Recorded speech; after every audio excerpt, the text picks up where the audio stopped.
ایک شخص نے اپنی مسجد کے پیش امام سے کہا، مولانا میں کل سے مسجد نہیں آؤں گا۔ امام صاحب نے وجہ دریافت کی تو اس نے جواب دیا کہ دراصل میں جب بھی مسجد آتا ہوں تو دیکھتا ہوں کہ کوئی فون پر بات کر رہا ہے، تو کوئی دعا پڑھتے وقت بھی اپنے میسیجز دیکھ رہا ہے، کہیں کونے میں غیبت ہو رہی ہے تو کوئی محلے کی خبروں پر تبصرہ کر رہا ہے، وغیرہ وغیرہ۔ امام صاحب نے وجہ سننے کے بعد کہا کہ مسجد نہ آنے کے اپنے آخری فیصلے پر عمل کرنے سے پہلے ایک کام کر لیجئے۔ شخص بولا، جی فرمائیے۔ امام صاحب نے اسے پانی کا ایک بھرا ہوا گلاس دے کر کہا، گلاس ہاتھ میں لیں اور مسجد کے اندرونی حصے کے 2 چکر لگائیں، مگر دھیان رہے کہ پانی گرنے نہ پائے۔ شخص نے کہا، یہ کون سی بڑی بات ہے، ابھی کر لیتا ہوں۔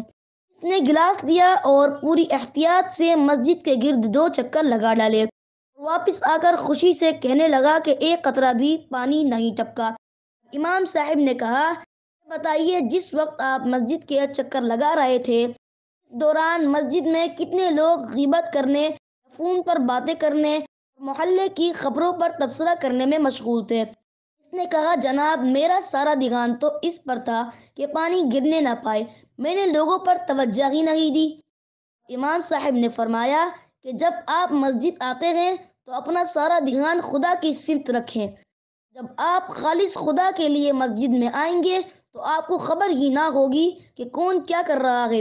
خدا سے اپنا رابطہ آپ کے لیے اپنے اعمال کی بنا پر مضبوط ہوتا ہے، دوسروں کے اعمال کی بنا پر نہیں۔ یہی وجہ ہے کہ قرآن بھی رسول صلی اللہ علیہ وآلہ وسلم کی پیروی کرنے کا کہتا ہے، یہ نہیں کہتا کہ مسلمانوں پر نظر رکھو کہ کون کیا کر رہا ہے۔ تو دوستو، اگر آپ کو ہماری آج کی ویڈیو پسند آئی تو ہمارے چینل کو سبسکرائب کیجئے، لائک، کمنٹ اور شیئر کرنا مت بھولیے۔ شکریہ۔